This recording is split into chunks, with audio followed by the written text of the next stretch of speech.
বিসমিল্লাহির রহমানির রহিম। আসসালামু আলাইকুম। সবাই কেমন আছেন বন্ধুরা? আশা করি সবাই ভালো আছেন। আজকে আমি আপনাদের সাথে মুচমুচে খাস্তা একটা বিস্কিটের রেসিপি শেয়ার করতে চলে এসেছি। বন্ধুরা, আজকে আমি বিস্কিটটা বানাবো। এখানে পরিমাপ হচ্ছে আমার প্রয়োজন মতো, আমি যতটুকু লাগবো ততটুকু ব্যবহার করছি। এখানে আমি তেল নিয়েছি। তেল নিয়েছি প্রায় হচ্ছে 250 গ্রামের মতো।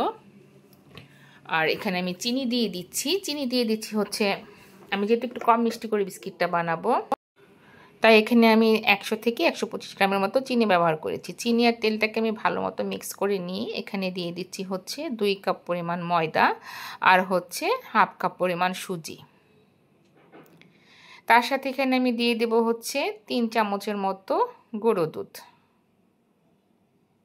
সামান্য পরিমাণে লবণের পরিমাণটা খুবই সামান্য।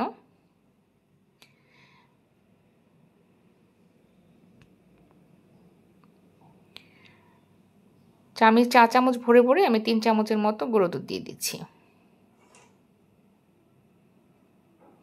আমি আজকে একদম খাস্তা মুচমুচে একটা বিস্কুট বানাবো। আর দিয়ে দিচ্ছি চা চামচের হাফ চামচের মতো হচ্ছে বেকিং পাউডার, দিয়ে এটাকে আমি খুব ভালো মতো মথে নেব।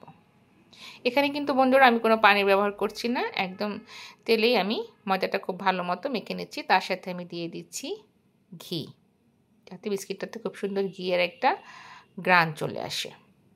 দিয়ে আমি ময়দাটাকে খুব ভালো মতো মেখে নিয়েছি। সুজি, ময়দা, ঘি, দুধ, চিনি, তেল সব কিছুকে খুব ভালো মতো মথে ময়ান করে নিয়েছি। এবার আমি বিস্কুটটাকে শেপ দিচ্ছি। আমি এখানে গোল, তারপরে হচ্ছে একটু লম্বাটে, চারকোনার চেয়ে বিভিন্ন শেপে আমি বিস্কুটটা আজকে বানাচ্ছি। আমার ওভেন ছিল ইলেকট্রিক ওভেন, সেখানে আমি প্রিহিটেড করে রেখেছি 180 ডিগ্রি তাপমাত্রাতে। 10 মিনিটের মতো প্রিহিটেড করে এটাকে আমি 30 থেকে 35 মিনিটের মতো বেক করব। আর হচ্ছে মাইক্রোওয়েভেও দিয়েছিলাম, সেটা আমি প্রিহিট করে নিয়ে 220 ডিগ্রি সেলসিয়াসে 15 মিনিটের মতো বেক করব। বন্ধুরা, আপনারা যারা ইউটিউব চ্যানেল থেকে আমার ভিডিও দেখেন, যদি আমার ভিডিও আপনাদের কাছে ভালো লেগে থাকে তাহলে প্লিজ আমার চ্যানেলটি সাবস্ক্রাইব করে যাবেন এবং লাইক কমেন্ট করে পাশেই থাকবেন। আর যারা ফেসবুক, ইনস্টাগ্রাম থেকে আমার ভিডিও দেখেন, যদি আমার ভিডিও আপনাদের কাছে ভালো লেগে থাকে তাহলে আমার পেজটি ফলো দিয়ে পাশেই থাকবেন।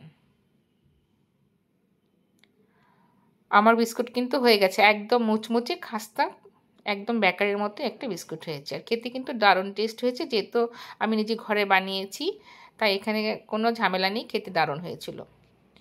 প্লিজ আপনারা যারা ইউটিউব চ্যানেল থেকে আমার ভিডিও দেখেন, যদি আমার ভিডিও ভালো লেগে থাকে আমার চ্যানেলটি সাবস্ক্রাইব করে পাশে থাকবেন। ধন্যবাদ এতক্ষণ সবাইকে কষ্ট করে ভিডিওটি দেখার জন্য।